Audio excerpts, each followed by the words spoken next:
నమస్తే, welcome to Telugu one. నేను మీ ఝాన్సీ. మహిళలు ఎదుర్కొనే అనేక సమస్యల్లో మెనోపాజ్ ఒకటి. మెనోపాజ్కి సంబంధించిన అనేక విషయాలను ఈరోజు మనతో మాట్లాడటానికి ఇక్కడ ఉన్నారు గైనకాలజిస్ట్ డాక్టర్ మాలవిక గారు. ఇప్పుడు మనం డాక్టర్ గారితో మాట్లాడదాం. నమస్తే మేడం. హలో ఝాన్సీ గారు, బాగున్నారా మేడం? బాగున్నాను. సో థ్యాంక్ యూ, తెలుగు వన్కి పిలిచారు. It's my pleasure to be here. Welcome madam.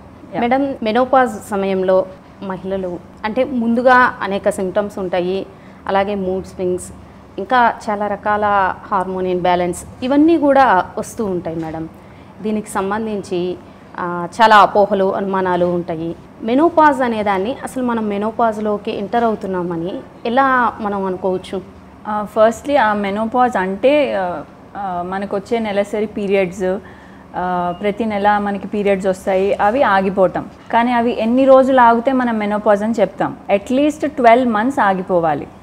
So మనకి పీరియడ్ ఇప్పుడు 12 months రాలేదు, అప్పుడు మనం దాన్ని మెనోపాజ్ అని చెప్పచ్చు. మన ఏజ్ కూడా రఫ్లీ ఇండియాలో ఉండే మహిళలకి వాళ్ళ ఏజ్ 48 years ±2 years వాళ్ళకి మెనోపాజ్ ఏజ్ గ్రూప్ అని చెప్తాం మనం.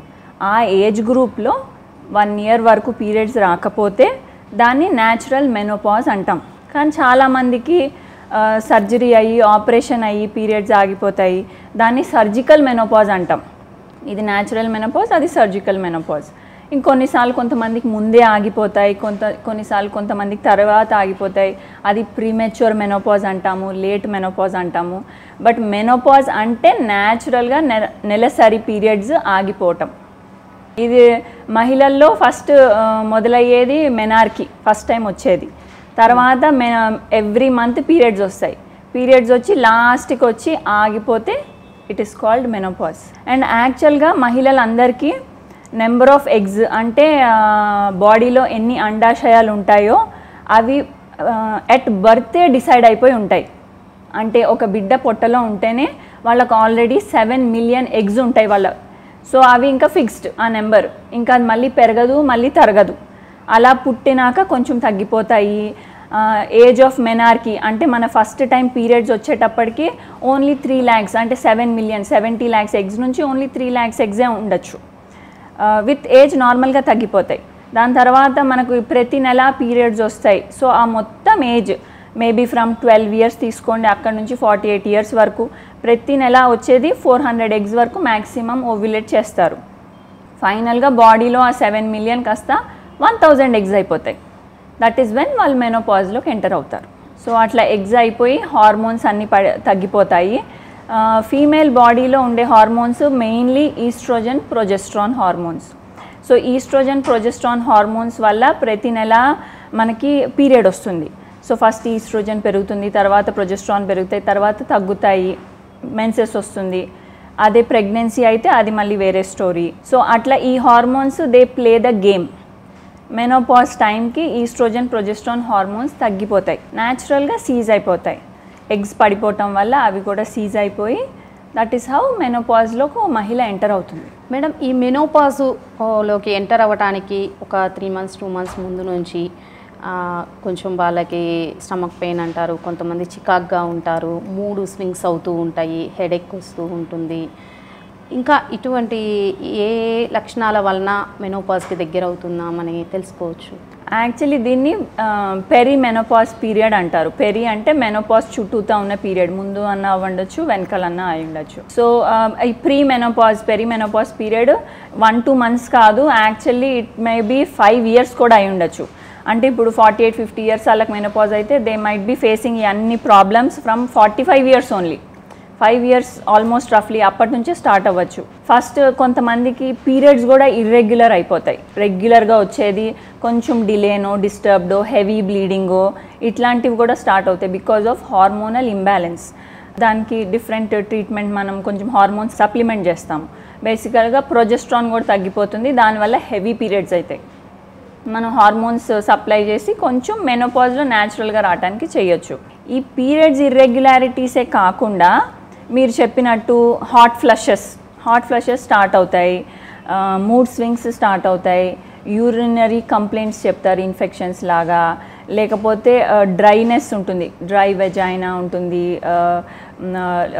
ఆర్ బర్నింగ్ యూరిన్ ఉంటుంది, ఇవన్నీ స్టార్ట్ అయితే ఆల్మోస్ట్ 2-3 ఇయర్స్ ముందు నుంచే దే స్టార్ట్ ఫేసింగ్ ఇట్. అది ఓన్లీ ఇంక్రీజ్ అవుతుంది మెనోపాజ్ తర్వాత. So coming to hot flushes, అది బేసికల్గా because of estrogen hormone deficiency. ఈ ఈస్ట్రోజన్ హాట్ ఫ్లషెస్ అంటే మనకి బ్లడ్ వెజిల్స్ ఉంటాయి కదా, స్కిన్లో ఉన్న బ్లడ్ వెజిల్స్ అవి బాగా డైలేట్ అయిపోయి హీట్ వచ్చి డైలేట్ అయ్యి మళ్ళీ అది వెళ్ళిపోయి దే స్వెట్.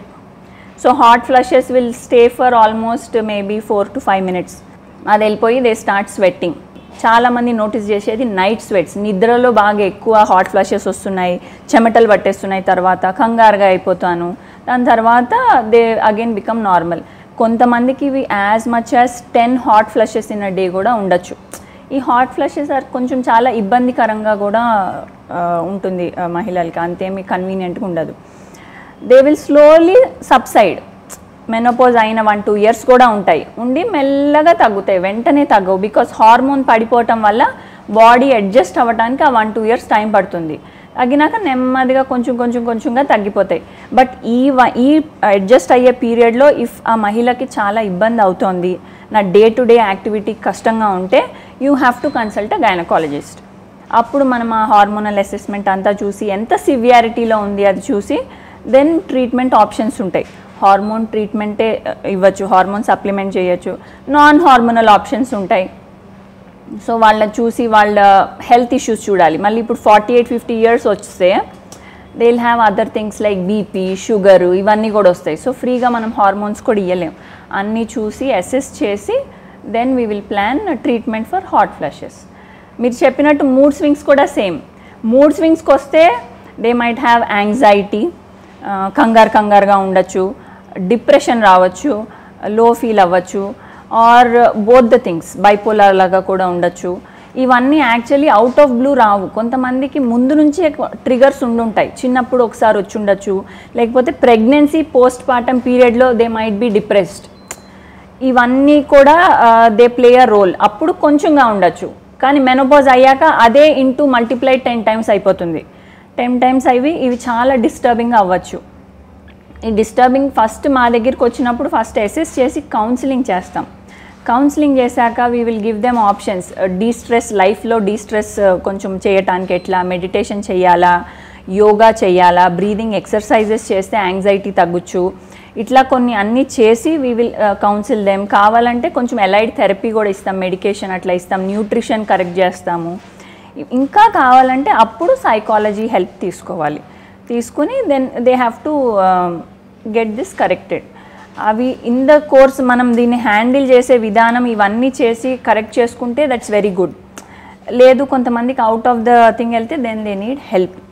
సో ఈవెన్చువల్గా పెరుగుతుంది కానీ తగ్గటం కష్టం. హాట్ ఫ్లషెస్ లాగా కాదు. We have to make everything in our control.